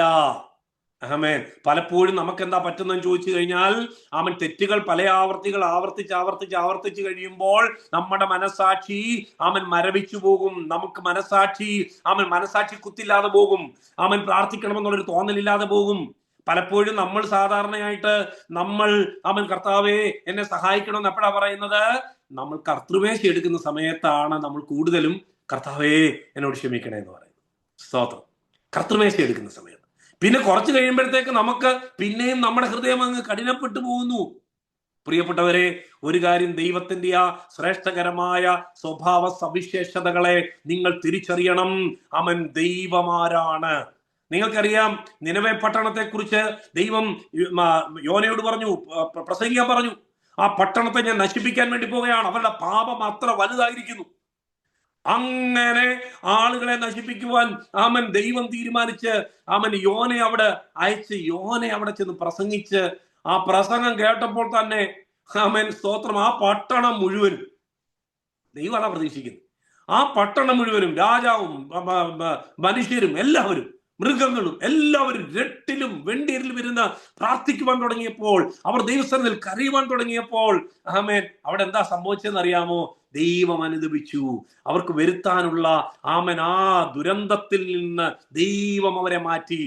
യോന 4:2 എന്നാണ് വായിക്കുന്നത്, അറിയാമോ? അവൻ യഹോവയോട് പ്രാർത്ഥിച്ചു, അയ്യോ യഹോവേ, ഞാൻ എന്റെ ദേശത്തായിരുന്നപ്പോൾ ഞാൻ പറഞ്ഞ വാക്ക് ഇത് തന്നെയല്ലയോ? അതുകൊണ്ടായിരുന്നു ഞാൻ തർശീശിലേക്ക് ബന്ധപ്പെട്ട് ഓടിപ്പോയത്. കാരണം എനിക്കറിയാമായിരുന്നു നീ കൃപയും കരുണയും നിറഞ്ഞ ദൈവമാണ്. നീ കാര്യങ്ങളൊക്കെ പറഞ്ഞാലും നീ എന്ത് ചെയ്യും? അവരെ അവസാനം വിടുവിക്കും. ആകയാൽ യഹോവേ അനുദപിക്കുന്നുണ്ടെന്ന് ഞാൻ അറിഞ്ഞു. ആകയാൽ യഹോവേ, എന്റെ പ്രാണനെ എടുത്തുകൊള്ളണമേ, ജീവിച്ചിരിക്കുന്നതിനേക്കാൾ മരിക്കുന്നത് എനിക്ക് നന്നെന്ന് പറഞ്ഞു. നിങ്ങൾക്ക് ഈ പശ്ചാത്തലം അറിയാം. സ്തോത്രം. പ്രസംഗമെല്ലാം കഴിഞ്ഞ് നശിപ്പിക്കാൻ പോകാന്ന് പറഞ്ഞപ്പോഴത്തേക്ക് ദൈവം ഇവർ നിലവിളിക്കാനും പ്രാർത്ഥിക്കാനും തുടങ്ങിയപ്പോൾ അനർത്ഥത്തെ ഓർത്ത് ദൈവം അനുദപിച്ചു. കാരണം എന്താ? ദൈവത്തിന്റെ ആ സ്വഭാവ സവിശേഷം. ദൈവം ആരാണ് ദൈവമക്കളെ? ദൈവം ആരാണ്? സ്തോത്രം. നിങ്ങൾ ആ ഭാഗം മൊത്തം നിങ്ങൾ വായിക്കണം. ദൈവം യോനയെ പഠിപ്പിക്കുന്ന കുറച്ച് കാര്യങ്ങളുണ്ട്. ഒരു ഇൻസിഡന്റിൽ കൂടെ യോനയെ ദൈവം പഠിപ്പിക്കുന്നുണ്ട്. 10-ാമത്തെയും 11-ാമത്തെ വാക്യം പറഞ്ഞിട്ട് ഞാൻ ആ ഭാഗം കൂടെ നിർത്തുകയാണ്. അതിനെ യഹോവ യോനയുടെ പുസ്തകത്തിൽ 4-ാം അധ്യായം അതിന്റെ 10-11 വാക്യം, അതിനെ യഹോവ നീ അധ്വാനിക്കുകയോ വളർത്തുകയോ ചെയ്യാതെ ഒരു രാത്രിയിൽ ഉണ്ടായി വരികയും ഒരു രാത്രിയിൽ നശിച്ചു പോവുകയും ചെയ്തിരിക്കുന്ന ആവണക്കിനെ കുറിച്ച് നിനക്ക് അയ്യോ ഭാവം തോന്നുന്നുവല്ലോ. എന്നാൽ വലങ്കയും ഇടങ്കയും തമ്മിൽ തിരിച്ചറിഞ്ഞുകൂടാത്ത 1,20,000 ചെല്ലുവാനും മനുഷ്യരും അനേകം മൃഗങ്ങളുള്ള മഹാനഗരമായ നിനവയോട് എനിക്ക് അയ്യോഭാവം തോന്നരുതോ എന്ന് ചോദിച്ചു. സ്തോത്രം. പ്രിയപ്പെട്ടവരെ, ദൈവം എന്ന് പറഞ്ഞാൽ അതാണ്. That is the attributes of God. That is the character of God. ദൈവത്തിന്റെ സ്വഭാവ സവിശേഷതയാണ് ദൈവമക്കളെ അത്. ദൈവത്തിന്റെ സന്നിധിയിലേക്ക് അപ്പ എന്ന് വിളിച്ചു ചെല്ലുന്ന ഏതൊരു വ്യക്തിയെയും ചേർത്ത് പിടിക്കുന്ന ഒരു ദൈവമാണ് നമ്മുടെ ദൈവം. നമ്മുടെ ദൈവം. റോമാലേഖനത്തിലേക്ക് നിങ്ങൾ വന്നേ. റോമാലേഖനം 2-ാം അധ്യായത്തിൽ നമ്മൾ എന്താണ് കാണുന്നത്? അല്ല, ദൈവത്തിന്റെ ദയ. Romance chapter 2:4-5. അല്ല, ദൈവത്തിന്റെ ദയ നിന്നെ മാനസാന്തരത്തിലേക്ക് നടത്തുന്നു എന്ന് നീ അറിയാതെ. അപ്പോൾ ദൈവത്തിന്റെ ദയ നമ്മളെ എവിടേക്ക് നടത്തണം? ദൈവത്തിന്റെ ദയ നമ്മളെ മാനസാന്തരത്തിലേക്ക്, സിൻസിയർ ആയിട്ടുള്ള റിപ്പന്റൻസിലേക്ക്, സിൻസിയർ ആയിട്ടുള്ള കർത്താവിന്റെ പൂർണ്ണ ഹൃദയത്തോട് കർത്താവിലേക്ക് തിരിയുന്ന അനുഭവത്തിലേക്ക് വരണം. നടത്തുന്നു എന്നറിയാതെ നീ അവന്റെ ദയ, ക്ഷമ, ദീർഘശാന്തി എന്നിവയുടെ ഐശ്വര്യം നിരസിക്കുന്നുവോ? ഇന്ന് ഈ ദൂത് കേട്ടിട്ട്, ഈ മെസ്സേജ് കേട്ടിട്ട് ആരും നിരസിച്ച് കളയരുത് കേട്ടോ. ഇത് ടൂ ലേറ്റ് ആകുന്നതിന് മുമ്പ്, സമയം കഴിഞ്ഞു പോകുന്നതിന് മുൻപ്. ഞങ്ങൾ ഒരിക്കൽ ബീഹാറിൽ മിനിസ്ട്രിക്ക് പോയി കഴിഞ്ഞ സമയത്ത് ഞങ്ങള് അവിടുത്തെ ഒരു മീറ്റിംഗ് കഴിഞ്ഞ് ഉച്ചയ്ക്കാണ് ട്രെയിൻ. ഞങ്ങളവിടെ ട്രെയിൻ വേണ്ടി ഞങ്ങൾ ഇറങ്ങി കഴിഞ്ഞപ്പോഴാണ് മനസ്സിലായി റോഡ് മുഴുവനും ഭയങ്കര ട്രാഫിക്. അവർ പറഞ്ഞു 15 മിനിറ്റ് കൊണ്ട് എത്താൻ പറ്റും എന്നൊക്കെ പറഞ്ഞു. പക്ഷേ ഞങ്ങൾക്ക് എത്താൻ പറ്റാതെ ഞങ്ങൾ തന്നെ ട്രാഫിക്കൊക്കെ നിയന്ത്രിക്കുക. കാരണം ട്രെയിൻ പോവും. അവസാനം ഞങ്ങൾ അവിടോട്ട് ചെന്ന് കുറച്ചങ്ങോട്ട് ചെന്നപ്പോഴത്തേക്ക് അവിടെ ആണെങ്കിൽ ഭയങ്കര സ്ട്രൈക്ക്. അവിടെ എല്ലാം മാവോയിസ്റ്റിന്റെ ബന്ധമായിട്ട് അവിടെ ക്ലോസ് ചെയ്തിരിക്കുന്നു. അടുത്ത റൂട്ട് പിടിച്ച് ഓടിപ്പിടിച്ച് ഞങ്ങൾ അവിടെ ചെന്നപ്പോഴത്തേക്ക് ഞങ്ങൾ കാണുന്നു ഓടി മേളത്തെ ബ്രിഡ്ജിൽ അവിടെ എത്തിയപ്പോൾ ഞങ്ങൾ കാണുവാണ് ഞങ്ങൾ കയറാനുള്ള ട്രെയിൻ ഇങ്ങനെ പോകും. It is to late. ഇനി രക്ഷയില്ല. ഇനിയും ആ ട്രെയിൻ കിട്ടത്തില്ല. അവസരമാണ് ഇത്. കൃപായുഗമാണ് പ്രിയപ്പെട്ടവരെ. ഇത് ദൈവം നമുക്ക് തരുന്ന ഏറ്റവും വലിയ അവസരങ്ങളാണ്.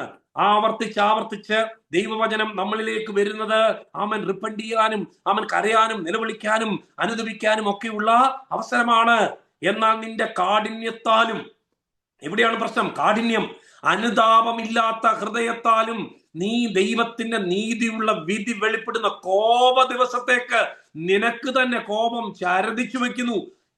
ഇതൊരു വലിയ അപകടമാണ് പ്രിയപ്പെട്ടവരെ. ദൈവം ദീർഘക്ഷമയുള്ളവനാണ്, മഹാദയുള്ളവനാണ്, കരുണയുള്ളവനാണ് എന്ന് നമ്മൾ പറയുമ്പോൾ തന്നെ there is a time where we cannot do anything. നമുക്കൊന്നും ചെയ്യാൻ പറ്റാത്ത ഒരു സമയം വരുന്നുണ്ട്. ആർക്കും പ്രവർത്തിച്ചു കൂടാത്ത ഒരു രാത്രി വരുന്നുണ്ട് പ്രിയപ്പെട്ടവരെ. ഇതൊരു നല്ല സമയമാണ്. ഇന്ന് നിങ്ങൾ ഈ സന്ദേശം കേൾക്കുന്നെങ്കിൽ ഈ സന്ദേശം എന്നോടും നിങ്ങളോടും ഉള്ളതാണ്. ദൈവത്തിലേക്ക് തിരിയാൻ, കർത്താവിനോട് ഇന്നലെ വരെ ഉണ്ടായിരുന്ന റിലേഷൻഷിപ്പിനേക്കാൾ കുറച്ചുകൂടെ ബെറ്റർ ആകാൻ, കുറച്ചുകൂടെ കർത്താവിന്റെ അടുക്കിലേക്ക് വരാനുള്ള ഒരവസരം കർത്താവ് നമുക്ക് നൽകി തരുന്നു. അത് നമ്മൾ തള്ളിക്കളയരുത്. ദൈവത്തിലേക്ക് ഒന്ന് ഓടി വരാൻ. പുതിയ നിയമത്തിൽ യേശു കർത്താവ് ഒരു പാരബിൾ പറഞ്ഞത് നിനക്കറിയാമല്ലോ അല്ലേ? അപ്പനെ വിട്ടിട്ട് ആർഭാട ജീവിതം നയിച്ച് സുഖജീവിതം നയിച്ചൊരു മകനുണ്ട്. അവൻ പോയി കുറച്ച് കഴിഞ്ഞപ്പോ അവന് മനസ്സിലായി, എനിക്ക് തെറ്റുപറ്റിപ്പോയി, ഞാൻ ചെയ്തത് ശരിയായില്ല, എന്റെ അപ്പനെ വിട്ടു പോകണ്ടായിരുന്നു.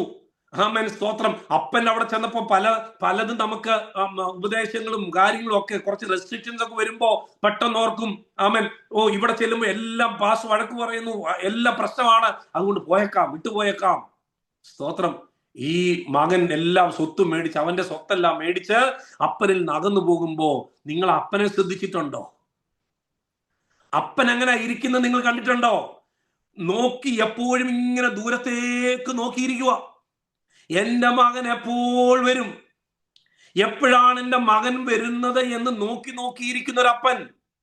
പ്രിയപ്പെട്ടവരെ, ഇന്ന് ഈ സന്ദേശം കേൾക്കുമ്പോൾ ആരോടൊക്കെയോ ദൈവജനത്തിൽ പരിശുദ്ധാത്മാവ് പറയുന്നു, നീ മടങ്ങി വരാൻ നോക്കിയിരിക്കുന്ന ഒരു അപ്പനുണ്ട്, നിന്നെ സ്നേഹിക്കുന്ന ഒരു അപ്പനുണ്ട്, നിന്നെ തള്ളിക്കളയാതെ ചേർത്ത് പിടിക്കുന്ന ഒരു അപ്പനുണ്ട്. ആ അപ്പന്റെ അടുക്കിലേക്ക് മടങ്ങി വരാൻ കർത്താവ് നമ്മളെ മാടി വിളിക്കുകയാണ് പ്രിയപ്പെട്ടവരെ. കേരളത്തിലൊരു പയ്യൻ വീട്ടിൽ അപ്പനും അമ്മയുമായിട്ടൊക്കെ വഴക്കുണ്ടാക്കിയിട്ട് അവൻ ഇറങ്ങിപ്പോയി നേരെ ഒരു ട്രെയിൻ കയറി അവൻ ദൂരെ എവിടെയോ പോവുകയാണ്. എവിടെയോ ചെന്ന് ഒരു വിവരവും ഇല്ല. അങ്ങനെ അവൻ പോയി നേരെ എവിടെയൊക്കെയോ ജോലിയൊക്കെ ചെയ്ത് ഇങ്ങനെ ജീവിച്ചുകൊണ്ടിരിക്കുമ്പോൾ അവന്റെ മനസ്സിലൊരു കുറ്റബോധം. അപ്പൻ വഴക്കൊക്കെ പറയുമായിരുന്നു, ശാസിക്കുമായിരുന്നു, അവനതൊന്നും ഇഷ്ടമല്ലായിരുന്നു. അപ്പൻ എന്നോട് സ്നേഹം ഉണ്ടോ എന്നൊക്കെ ഒരു ചിന്ത അവനുണ്ടായിരുന്നു. ഒരു ദിവസം അവൻ ചിന്തിച്ചു, ഞാൻ എൻ്റെ അപ്പൻ്റെ അടുക്കിലേക്ക് മടങ്ങിപ്പോകും. അവരുടെ വീട് ട്രെയിൻ പോകുന്നതിനടുത്തുള്ള ഒരു സ്ഥലത്താണ് അവരുടെ വീട്. അപ്പൊ ഇവനൊരു സംശയം, ഞാൻ ഇനിയും എൻ്റെ അപ്പന്റെ അടുക്കിലേക്ക് മടങ്ങി വന്നാൽ എൻ്റെ അപ്പൻ എന്നെ സ്വീകരിക്കുമോ എന്നൊരു ചിന്തയുണ്ടായിട്ട് ഇവൻ അപ്പന് ഒരു ലെറ്റർ എഴുതി.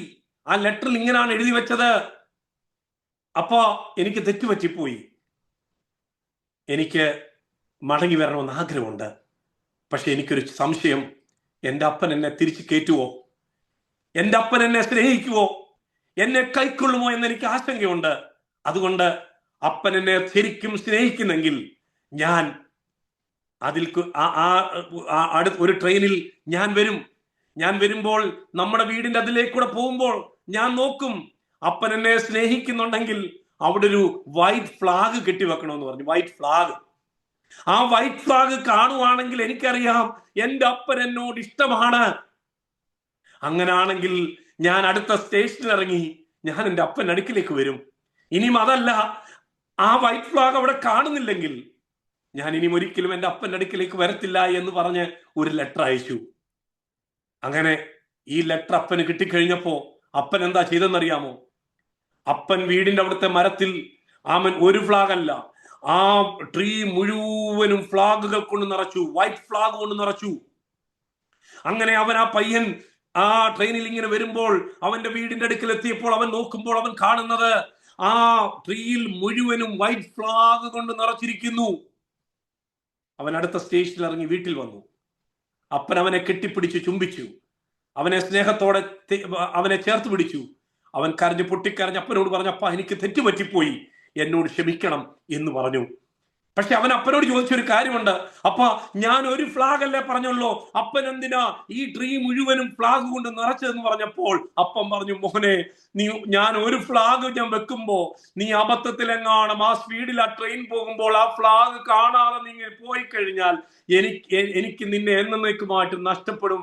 അത് പാടില്ല മോനെ, നിന്നെ എനിക്ക് വേണമടാ എന്ന് പറഞ്ഞ് ആ ട്രീ മുഴുവനും വൈറ്റ് ഫ്ലാഗ് കൊണ്ട് നിറച്ചെങ്കിൽ എന്നെ കേൾക്കുന്ന പ്രിയപ്പെട്ടവരെ, ആമേൻ, എന്നെയും നിങ്ങളെയും എത്രയധികം സ്നേഹിക്കുന്ന ഒരപ്പൻ, സ്നേഹത്തോടെ ചേർത്ത് പിടിക്കുന്ന ഒരപ്പൻ, ആ അപ്പന്റെ സ്നേഹമാണ് പ്രിയപ്പെട്ടവരെ ഇന്ന് രാത്രിയിലും നിങ്ങളെ മാടി വിളിക്കുന്നത്.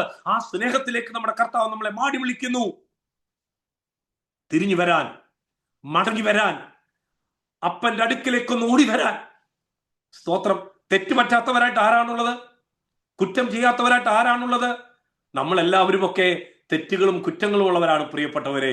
പക്ഷേ എപ്പോഴും നമ്മൾ ഓർക്കേണ്ടുന്ന ഒരു കാര്യമുണ്ട്, തെറ്റുകൾ ചെയ്യുമ്പോഴും കുറ്റങ്ങൾ ചെയ്യുമ്പോഴും അപ്പന്റെ അടുക്കിലേക്ക് മടങ്ങി വരാൻ മാത്രം നമ്മൾ മറന്നു പോകരുത്.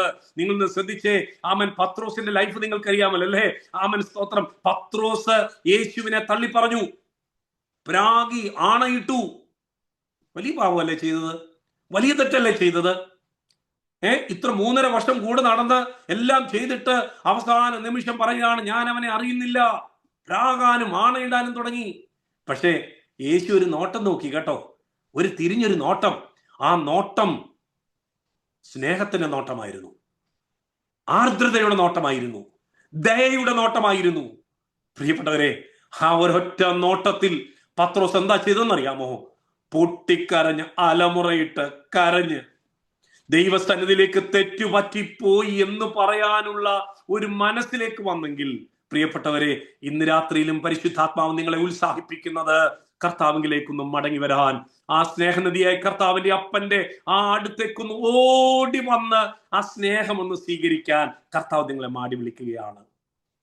യേശുവിന്റെ ശിഷ്യന്മാരിൽ യൂദാസിനുണ്ടായ സംഭവം നിങ്ങൾക്കറിയാം. യൂദാസിന് അനുതാപമുണ്ടായി. പല ആൾക്കാർക്കും അനുതാപമുണ്ട്, പക്ഷേ പോകുന്ന സ്ഥലം വേറെ സ്ഥലമാണ്.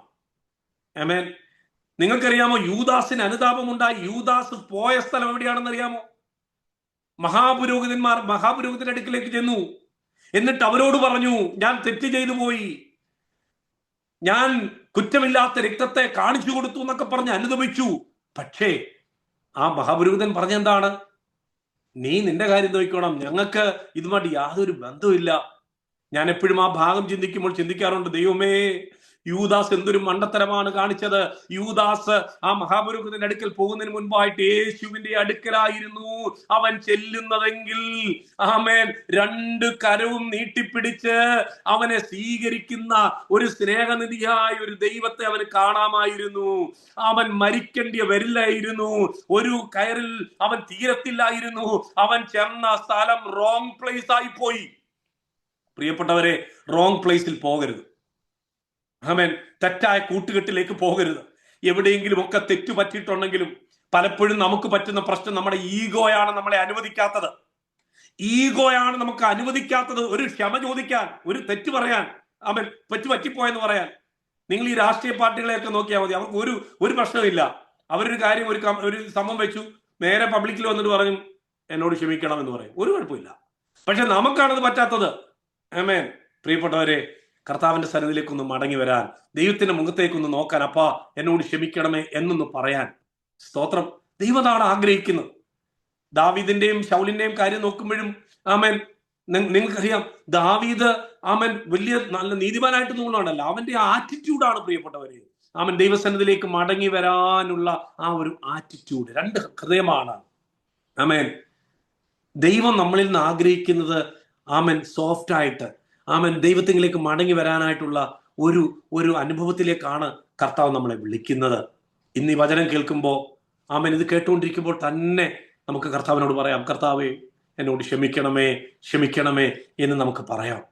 കരയാൻ, ഈ കരയാനായിട്ട് പ്രിയപ്പെട്ടവരെ, ആമൻ സ്തോത്രം ഏറ്റു പറയാനായിട്ട് നമ്മൾ പലപ്പോഴും ഓർക്കുന്നത്, ആമൻ സ്തോത്രം ഇത് ആമൻ എനിക്ക് ആപ്ലിക്കബിൾ ആണ്, ഇന്ന് ഞാൻ പ്രസംഗിച്ചുകൊണ്ടിരിക്കുന്നത് എനിക്ക് ആമൻ ആപ്ലിക്കബിൾ ആണ് ദൈവസ്ഥനിൽ കരയാൻ. ആമൻ പാസ്റ്റർമാർക്ക് ആപ്ലിക്കബിൾ ആണ്, എൽഡേഴ്സിന് ആപ്ലിക്കബിൾ ആണ്, സെക്രട്ടറിക്ക് ആപ്ലിക്കബിൾ ആണ്. നമ്മൾ പലപ്പോഴും അങ്ങോട്ട് വിരൽ ചൂണ്ടിക്കൊണ്ടിരിക്കുന്നവരാണ്. അല്ലല്ലല്ല, നമ്മൾ എല്ലാവരും ഈ കാറ്റഗറിയിൽ ദൈവത്തിന്റെ ദയയിലേക്ക്. നിന്റെ ദയല്ലയോ ഇന്ന് നിന്നത്? ദൈവത്തിന്റെ ദയ കൊണ്ടല്ലേ. ആമേൻ. യോവേലിന്റെ പുസ്തകം 2-ാം അധ്യായം 16 മുതൽ വാക്യങ്ങൾ വായിക്കുമ്പോൾ എന്താണ് സംഭവം? ജനത്തെ കൂട്ടിവരുത്തുവീൻ, സഭയെ വിശുദ്ധീകരിപ്പീൻ, മൂപ്പന്മാരെ കൂട്ടിവരുത്തുവീൻ, പൈതങ്ങളെ മുല കുടിക്കുന്നവരെ ഒരുമിച്ച് കൂട്ടുവീൻ, മണവാളൻ മണവറയും മണവാട്ടി ഉള്ളറയും വിട്ട് പുറത്തു വരട്ടെ. യഹോവയുടെ ശുശ്രൂഷകന്മാരായ പുരോഹിതന്മാർ ഭൂമുഖത്തിന്റെയും യാഗപീഠത്തിന്റെയും മധ്യ കരഞ്ഞുകൊണ്ട്, യഹോവേ നിന്റെ ജനത്തോട് ക്ഷമിക്കണമേ, ജാതികൾ അവിടെ മേൽ വാഴുവാൻ തക്കവണ്ണം നിന്റെ അവകാശത്തെ നിന്നെ കേൾപ്പിക്കരുതേ. കണ്ടോ, ഇതിനകത്ത് ആരാ മാറ്റി നിർത്തുന്നത്? ആ കരുണയുടെ ആമൻ സാഗരമായ കർത്താവിന്റെ അടുക്കിലേക്കൊന്ന് ഓടി വരാൻ, ആമൻ ഒന്ന് യാചിക്കാൻ കർത്താവ് നമ്മളെ ആഹ്വാനം ചെയ്യുകയാണ്. പ്രിയപ്പെട്ടവരെ, നമുക്ക് ആരും അതിനകത്തുനിന്ന് ഒഴിവുള്ളവരല്ല. നമ്മളെല്ലാവരും ആ ദൈവത്തിന്റെ അടുക്കിലേക്ക് നമുക്കൊന്ന് മടങ്ങി വരാം. കർത്താവിനോട് പറയാം, കർത്താവെ എന്നെ ഒന്ന് ഏൽപ്പിക്കുന്നു കർത്താവെ എന്ന് പറയാം. എന്റെ ഹൃദയം ഒരിക്കലും കഠിനമായി പോകരുതേ എന്ന് നമുക്ക് പറയാം. പലപ്പോഴും നമ്മുടെ മനസ്സിൽ കേൾക്കുന്ന എന്താണ്? ആമേൻ. പലപ്പോഴും പിശാച് നമ്മുടെ മനസ്സിൽ പറയുന്ന കുറെ കാര്യങ്ങളുണ്ട്. നീ ചെയ്ത തെറ്റിന് നിനക്കൊരിക്കലും ക്ഷമ കിട്ടത്തില്ല, നീ തകർന്നു പോകത്തതേ ഉള്ളൂ. ഇതാരാ പറയുന്നത്? ഇതാരാ നമ്മളോട് പറയുന്നത്? ഇത് പിശാചാണ് പറയുന്നത്. നീ പല ആവർത്തി പിന്നെയും തെറ്റ് ചെയ്തിരിക്കുന്നതാണ്, ഇനി നിനക്ക് രക്ഷയില്ല, നീ രക്ഷപ്പെടാൻ സാധ്യതയില്ല എന്ന് ആരാണ് പ്രിയപ്പെട്ടവരെ പറയുന്നത്? ഇത് പിശാചല്ലേ നമ്മുടെ കാതുകളിൽ മന്ത്രിക്കുന്നത്.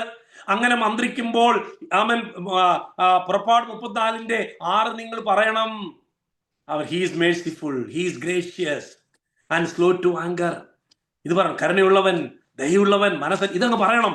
എന്റെ ദൈവം കരുണയുള്ള ദൈവം. ആമേൻ. ചില സമയങ്ങളിൽ ആമൻ പിശാച് നമ്മുടെ കാതുകളിൽ വന്ന് പറയുന്നത് എന്തായിരിക്കും? നീ തകർന്നു പോകും, നിന്നെ ദൈവം ശിക്ഷിക്കുമെന്ന് പറയുമ്പോൾ ആമേൻ നീ പറയണം, ഞാൻ നിങ്ങൾ പറയണം, ദൈവത്തിന്റെ ദയ എന്നെ മാനസാന്തരത്തിലേക്ക് നയിക്കുന്നു, ഞാൻ മാനസാന്തരപ്പെടും, ഇത് നമ്മൾ പറയണം. ഞാൻ ഗുണപ്പെടും. സ്തോത്രം. ഞാൻ ഗുണപ്പെടും, ഞാനൊരു അഭിഷിക്തനാകും, ഞാൻ ദൈവത്തിന് കൊള്ളാകുന്ന ഒരാളായി മാറും, എന്റെ സഭയ്ക്ക് ഞാൻ ഉപയോഗപ്രദമായി മാറും. പൗലോസ് പോലും ഉപയോഗപ്രദമല്ലെന്ന് പറഞ്ഞ ആമൻ ആളെ പിന്നീട് പറഞ്ഞിട്ടുണ്ട്. മർക്കോസ് എന്ന് പറഞ്ഞ ആളെ കുറിച്ച് പറഞ്ഞിട്ടുണ്ട്, ഭയങ്കര ഇതുണ്ടായിട്ട് പറഞ്ഞിട്ടുണ്ട്, അവൻ എനിക്ക് ഉപയോഗപ്രദമുള്ളവൻ. കൊള്ളാം. സ്തോത്രം. നിന്നെ ദൈവത്തിന് ഉപയോഗിക്കുവാനായിട്ട് സാധിക്കും. ഹല്ലേലൂയ. കർത്താവിന്റെ അടുക്കിലേക്ക് ആമേൻ. പലപ്പോഴും നമുക്ക് ആ ദൈവത്തിന്റെ അടുക്കിലേക്ക് വരാൻ പോലും നമുക്ക് മനസ്സ് തോന്നുന്നില്ല, ഒന്ന് പ്രാർത്ഥിക്കാൻ പോലും നമുക്ക് തോന്നുന്നില്ല. കാരണം എന്താ? പേടിയാണ്. ആമേൻ. നമുക്ക് പേടിയാണ്. ഞാൻ എന്ത് ചെയ്താലും അതിന്റെ ശിക്ഷ എനിക്ക് കിട്ടുമെന്നുള്ള ഒരു പേടി നമ്മളിൽ വരികയാണ്. പക്ഷെ കർത്താവ് പറയുന്നു, അതുകൊണ്ട് തക്ക സമയത്ത് കൃപ പ്രാപിപ്പാൻ കൃപാസനത്തോളം കർത്താവ് വിളിക്കുകയാണ് നമ്മളെ. ആ കൃപാസനത്തോളം ഓടിച്ചെല്ലാൻ കർത്താവ് നമ്മളെ വിളിക്കുന്നു. ഇന്ന് ആരെങ്കിലും ഉണ്ടോ കൃപാസനത്തിലേക്ക് വരാൻ വേണ്ടി? സ്തോത്രം. യൂദാസിനെ പോലെ നീ ഇനി രക്ഷപ്പെടത്തില്ലെന്ന് പറയുമ്പോ ആമേൻ നമുക്ക് പറയാം, ഇല്ലില്ലില്ലില്ല, സ്നേഹനദിയായ ഒരു അപ്പൻ എനിക്ക് വേണ്ടി കാത്തിരിപ്പുണ്ട്. ഞാൻ അപ്പനിൽ നിന്ന് അകന്നു പോയാലും ആ അപ്പൻ എൻ്റെ അടുക്കിലേക്ക് എന്നെ ചേർത്ത് നിർത്തും. എല്ലാ കണ്ണുകളും ദൈവസന്നിധിയിൽ നിന്ന് അടച്ചാട്ടെ. It is a time for prayer, it is time for dedication. ഈ മെസ്സേജിന് ഇവാലുവേറ്റ് ചെയ്തിട്ട് ഒന്നും പറയാനുള്ള കൊള്ളാമായിരുന്നോ? അതൊന്നും അല്ല. മറിച്ച് കർത്താവെ ആമേൻ, വേറെ ആരെയും നമ്മൾ നോക്കാതെ നിങ്ങളിരിക്കുന്ന ഇരിപ്പിടത്തിൽ, ഇതൊരു സൂം പ്ലാറ്റ്ഫോമിൽ നടക്കുന്ന മീറ്റിംഗ് ആണ്, നിങ്ങൾ പല സ്ഥലങ്ങളിൽ ഇരിക്കുന്നു, വാഹനത്തിൽ യാത്ര ചെയ്തുകൊണ്ട് ഇത് കേൾക്കുന്നവരുണ്ട്, ലിവിംഗ് റൂമിൽ ഇരിക്കുന്നവരുണ്ട്, കിടന്ന് കേൾക്കുന്നവരുണ്ടാകാം, ഇരുന്ന് കേൾക്കുന്നവരുണ്ടാകാം. പക്ഷേ എവിടെ ഇരുന്നാലും നിങ്ങളെ അറിയുന്ന ഒരു ദൈവം, നിങ്ങളെ സ്നേഹിക്കുന്ന ഒരു ദൈവം, നിങ്ങൾ എങ്ങനെ ആയാലും നിങ്ങൾ ഉള്ളതുപോലെ മനസ്സിലാക്കുന്ന ഒരു കർത്താവ് ആ ദൈവത്തിന്റെ അടുക്കലല്ലേ നമ്മൾ വന്നിരിക്കുന്നത്? ദീർഘക്ഷമയുള്ള മഹാദയുള്ള ആ കർത്താവിന്റെ അടുക്കിലേക്കല്ലേ കർത്താവ് നമ്മൾ വന്നിരിക്കുന്നത്? ആമൻ. ഒരു നിമിഷം ഒന്ന് പ്രാർത്ഥിക്കാൻ എത്ര പേർക്ക് കഴിയും? ആ ഹൃദയം ദൈവസ്ഥാനത്തിലേക്കൊന്ന് പകരാൻ എത്ര പേർക്ക് കഴിയും? കർത്താവ് എന്നോട് ക്ഷമിക്കണമേ എന്നൊന്ന് പറയാൻ. സ്തോത്രം. എല്ലാവരും ഒന്ന് പ്രാർത്ഥിച്ചു തുടങ്ങിയാട്ടെ. കർത്താവിനോട് പറഞ്ഞാട്ട്, കർത്താവെ, പലപ്പോഴും ഞാൻ തെറ്റുപറ്റിപ്പോയിട്ടുണ്ട്. ലോകം ഒരുപക്ഷെ നമ്മളെ നോക്കി കല്ലെറിയാൻ വേണ്ടി ആയിരിക്കും നിൽക്കുന്നത്. നമ്മുടെ സുഹൃത്തുക്കൾ, നമ്മുടെ കൂട്ടുവിശ്വാസികൾ, ചിലപ്പോൾ പാസ്റ്റർമാർ, എല്ലാവരും നമ്മളെ കല്ലെറിയാനായിരിക്കാം നിൽക്കുന്നത്. പക്ഷേ കർത്താവ് നിന്നെ കല്ലെറിയാനല്ല നിൽക്കുന്നത്, മറിച്ച് ചേർത്ത് നിർത്തുന്ന ഒരു കർത്താവ്. ഇനി നീ പാപം ചെയ്യരുത് എന്ന് പറയുന്ന കർത്താവ്. ആ കർത്താവിന്റെ അടുക്കലല്ലേ നമ്മൾ വന്നിരിക്കുന്നത്? കർത്താവിനോട് പറയാമോ, കർത്താവെ, എൻ്റെ ജീവിതത്തെ അങ്ങൊന്ന് പണിയണമേ, അങ്ങടിനെ ഒന്ന് ശുദ്ധീകരിക്കണമേ. ഞാൻ അങ്ങയുടെ ആ കരത്തിലേക്കൊന്ന് വീഴുന്നപ്പ, ആ ദയയിലേക്ക് ഞാനൊന്ന് വീഴുന്ന കർത്താവെ. കർത്താവിലേക്ക്, ആ കരുണയുടെ ആ കരത്തിലേക്കൊന്ന് വീഴാൻ, എല്ലാം അവസാനിച്ച് തകർന്നു പോകുന്നതിന് മുൻപായി, നമുക്ക് ഇനി ചെയ്യാൻ സാധ്യതയില്ലാത്തൊരു സാഹചര്യം വരുന്നതിന് മുൻപായി, this is the right time. ഇതൊരു നല്ല സമയമാണ്. ഇതൊരു നല്ല സമയമാണ്. ചിലത് ഒരു ആക്ഷൻ എടുക്കാൻ, ഇന്നൊരു ആക്ഷൻ എടുക്കാൻ. ഓ കർത്താവേ, അഗ്നി എന്നിൽ കത്തട്ടെ, അശുദ്ധിയെല്ലാം ചാരമാകട്ടെ, ഞാൻ തിളങ്ങുന്ന മുത്താകട്ടെ. നിങ്ങൾ തിളങ്ങുന്ന മുത്താകും. നിങ്ങൾ അനുഗ്രഹിക്കപ്പെടും. ഒന്നിനും കൊള്ളത്തില്ലെന്ന് നിങ്ങളെ ആരെങ്കിലും ഒക്കെ പറഞ്ഞിട്ടുണ്ടെങ്കിൽ കർത്താവ് നിങ്ങളെ ഉപയോഗിക്കും. നിങ്ങളെ ഉപയോഗിക്കും. വിശ്വസിച്ചൊന്ന് ഏറ്റെടുത്താട്ടെ. ഒരുപക്ഷെ നിങ്ങളുടെ തലമുറകളെ കുറിച്ചോ, ആമേൻ, നിങ്ങളിത് ചെയ്യുവാണെങ്കിൽ, ആമേൻ, യോവേലിന്റെ പുസ്തകത്തിൽ നമ്മൾ പിന്നെ കാണുന്നതാണ്, അന്ത്യകാലം ഞാൻ സകല ജഡത്തിന് മേലും എൻ്റെ ആത്മാവിനെ പകരും. നിങ്ങളുടെ പുത്രന്മാർ പുത്രിമാർ പ്രവചിക്കും, അവർ ദർശനങ്ങളെ കാണും. അങ്ങനൊരു ആ ഒരു തലം കർത്താവ് നിങ്ങൾക്ക് തുറന്നു തരാൻ വേണ്ടി പോവുകയാണ്. ഒരു അനോയിന്റഡ് ജനറേഷനെ കർത്താവ് എഴുന്നേൽപ്പിക്കുകയാണ്. നിങ്ങളൊന്ന് പ്രാർത്ഥിച്ച, കർത്താവെ, അതിൽ ഞാനും ഒരാളാകണം, അതിൽ ഞാനും ഒരാളാകാൻ എന്നെ ഏൽപ്പിക്കുന്നു എന്ന് പറയാം. കർത്താവെ, അവിടെ ഞങ്ങൾക്ക് നൽകി തന്ന വചനത്തിനായി സ്തോത്രം. പലപ്പോഴും ഞങ്ങൾ അങ്ങിൽ നിന്ന് എത്രയോ സമയം ഞങ്ങൾ അകന്നു പോയിട്ടുണ്ട്, തെറ്റിപ്പോയിട്ടുണ്ട്, ആവർത്തിച്ച് ഞങ്ങൾ വീണു പോയിട്ടുണ്ട്. പക്ഷെ അപ്പോഴെല്ലാം ഞങ്ങളെ കൈപിടിച്ച് ഉയർത്തുന്ന ഒരു കർത്താവിന്റെ സാന്നിധ്യത്തിനായി സ്തോത്രം. കർത്താവെ, ഞങ്ങൾ പലപ്പോഴും പരാജയപ്പെട്ടിട്ടുണ്ടെന്ന് ഞങ്ങൾ സമ്മതിക്കുന്ന കർത്താവ്, എങ്കിലും ഞങ്ങളെ ചേർത്ത് നിർത്തുന്ന ദൈവ സാന്നിധ്യത്തിനായി സ്തോത്രം ചെയ്യുന്നു. ഞങ്ങളെ കുറ്റം വിധിച്ചവരുണ്ട്, തള്ളിപ്പറഞ്ഞവരുണ്ട്. എന്നാൽ അവിടെയൊക്കെ നടുവിൽ ഞങ്ങളെ ചേർത്ത് നിർത്തുന്ന ഒരു അപ്പന്റെ അടുക്കിലേക്ക് ഞങ്ങൾ വരുന്നു. ഇന്നിതിനകത്ത് കേട്ടുകൊണ്ടിരിക്കുന്ന സകല പ്രിയപ്പെട്ടവർ, അവരുടെ കുടുംബങ്ങൾ, അവരെ അവിടെ നിന്ന് അനുഗ്രഹിക്കണമേ. ഈ വചനം അവരുടെ ഹൃദയത്തിൽ ആഴമായി പതിയപ്പെടട്ടെ. കർത്താവ് അങ്ങനെ ചെയ്യുന്നതിനാൽ സ്തോത്രം. മുഴുവൻ മഹത്വം അങ്ങേക്ക് മാത്രം അർപ്പിക്കുന്നു, യേശുവിൻ ധന്യനാമത്തിൽ തന്നെ. ആമേൻ, ആമേൻ, ആമേൻ. അവസരത്തെ ഒരുക്കി തന്ന ദൈവസഭയ്ക്ക്, ദൈവദാസന് ഹൃദയം നിറഞ്ഞ നന്ദിയും സ്നേഹവും അറിയിക്കുന്നു. നിങ്ങളുടെ പ്രാർത്ഥനയിൽ എന്നെയും എൻ്റെ കുടുംബത്തെയും, എൻ്റെ വൈഫ് ജിൻസി, 2 കുഞ്ഞുങ്ങൾ ജോവാഷ്, ജോഷ്ലിയ, അവരെ ഓർത്ത് പ്രാർത്ഥിക്കണം. എക്സൽ മിനിസ്ട്രീസിന്റെ പ്രവർത്തനങ്ങളെ ഓർത്ത് നിങ്ങൾ പ്രാർത്ഥിക്കണം. Thank you so much. God bless you.